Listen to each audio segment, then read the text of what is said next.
I'm here with my good friend Scott Leason here. Scott, how are you doing this morning, brother? I'm doing great there, Carlos. Scott's getting ready to go out on one of his training rides here. He's a world-renowned wakeboarder, and I just wanted to ask Scott a little bit about his story. So, Scott, I've heard this story before. Why don't you share with some of our friends where you were born and how you came to San Diego? So I was born in Chicago, and then we moved to Newport Beach when I was 4 years old, and that's where I grew up surfing. And then fast forward, I joined the Navy in 1976 and moved to San Diego and been here since. So I'm a Navy veteran. And Amen.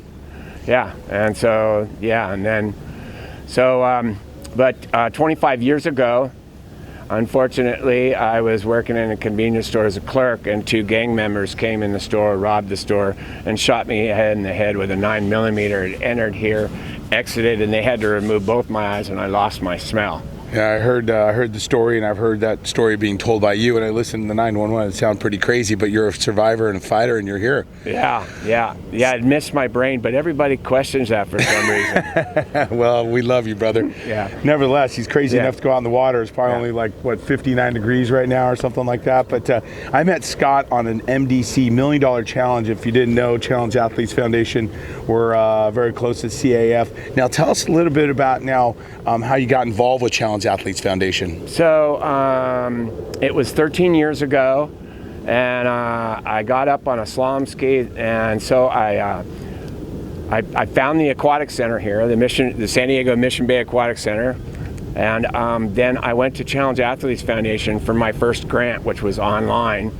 And then for the first 2 years, I got an online grant to train here and learn the water skis, and my goal was to compete in the Disabled Water Ski Nationals. So, and then after the first 2 years, they realized I was a disabled veteran, and Operation Rebound was born. And Nico Marcolongo. Yeah, Nico is the program director, and so I've been with Operation Rebound for 11 years now. Yeah. And they've been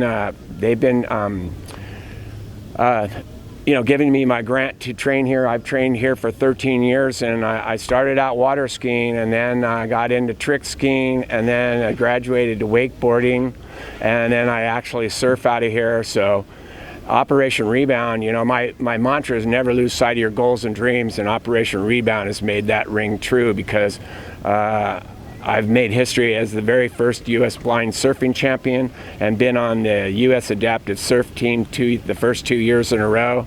And then last year was a goal I was working toward, as to compete in a wakeboard tournament, and I made history as the very first visual impaired competitor at a wakeboard tournament. Stud. So you're here with world renowned here. So tell us a bit about your mission, Never Lose Sight.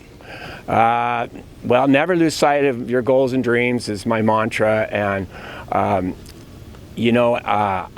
when I was first blinded, I worked really hard to learn to live blind, with living skills and such, and then kind of fell into kind of a hole where I took a few wrong turns on my journey. But when I got to CAF and they gave me my first grant, I was motivated to get into sports and then also exercise. So I tell everybody that exercise is the key to life. You gotta, exercise, and it's awesome medicine because it serves the mind, the body, the soul.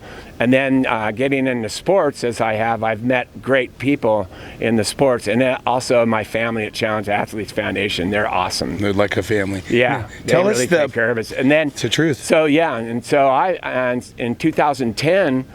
2009, the director here, Kevin Straw, did the San Diego Triathlon Challenge on my behalf, and I met him at the finish line. And so I was determined the following year to do it myself, and I did. I did 5 of them to raise money for Challenge Athletes Foundation in a row. And then I met my captain, Brian McGoldrick, and he challenged me. He wanted to take me through to Ironman. Yeah. And I said, that's not my dream bucket, but I did it. And I did the Ironman Arizona in 2015. Wow. And then I've been doing the the Ironman 70.3 in Oceanside that benefits Operation Rebound. It will be my 5th year this year, and 2 times we've done the whole 70.3. But the first year we biked, then the full 2 70s, and then this last year was running. Oh, and I died because I mean I'm old, you know. So Yeah, my hip was sore for about 3 months. How young are you? I'll be 63 next month when I do 63, he's out here. Ironman 70.3 is on my birthday. Good so. deal. Well, happy birthday. That's only in Yeah. a week or 2, right? Yeah. It benefits Operation Rebound, and We'll be donating. We're doing the biking. So Well, you'll see a link here to help donate to CAF here when we post this online. Real quick, what is the positive impacts that you've seen to help other people from what your mission has been to never lose sight of your goals? Well, I believe I've inspired visually impaired, but also I inspire the general public too. They're always commenting on my, you know, how inspiring I am and everything. But really, the truth is I just found these water sports and stuff to kind of combat being angry, number one, and then fighting any kind of depression too. Yeah. Which you know, when you become disabled, I mean, it's easy to focus on the negative and to step to the positive. Yeah. You've got great friends around, fellow Aztecs here taking you out on the water. Yeah, the SDSU. It's all affiliated with SDSU here. Go Aztecs. Yeah. Great. Anything else you'd like to share with our friends? Yeah, my Facebook page is called Never Lose Sight, so they can check out my page, and it tells my story and all my accolades and videos and everything else like that. So, and that has fundraising links too, because I fundraise every year for CAF, because without them, man, you know, I don't know where I'd be. You may not be. You know, here. they saved my life. You know? That's great. Well, you're a stud. You inspired me when we were riding down the coast, you and Brian, a couple years ago, and I've done the ride 13 times, and I've seen studs out there, and this is one of them. So if you want to check it out. That was on the flats. Uphill, everybody passes. We'd pass everybody back on the down end, and then on the flats, we would open it up, and people would draft behind us. Well, downhill, I'd be catching their wheel, but it was a blast. So it's Carlos and Scott. I applied for it this year too. Yeah, great. Well, we may see you on the road. Yeah, Hopefully I'll if they catch accept me, yeah. Well, check out some of his tricks. We'll see you guys in a little bit. Scotty and I met on a bike ride, Challenge Athletes Foundation, MDC, 2 years ago, and hearing his story inspired me, so I came out, did some wakeboarding with him last year. He's training, so he's getting privates right now, which is not cheap, so we're on a beautiful, updated freaking Scott, you ready? fatigue. Yeah, I'm ready. Go ahead, hit it, please. First try. He's flying.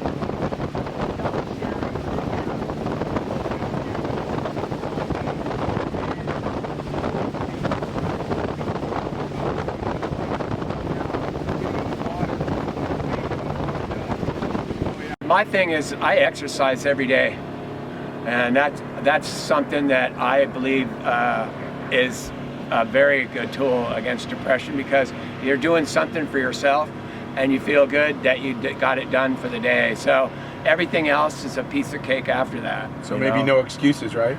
Yeah, I mean, I do miss eye-to-eye contact.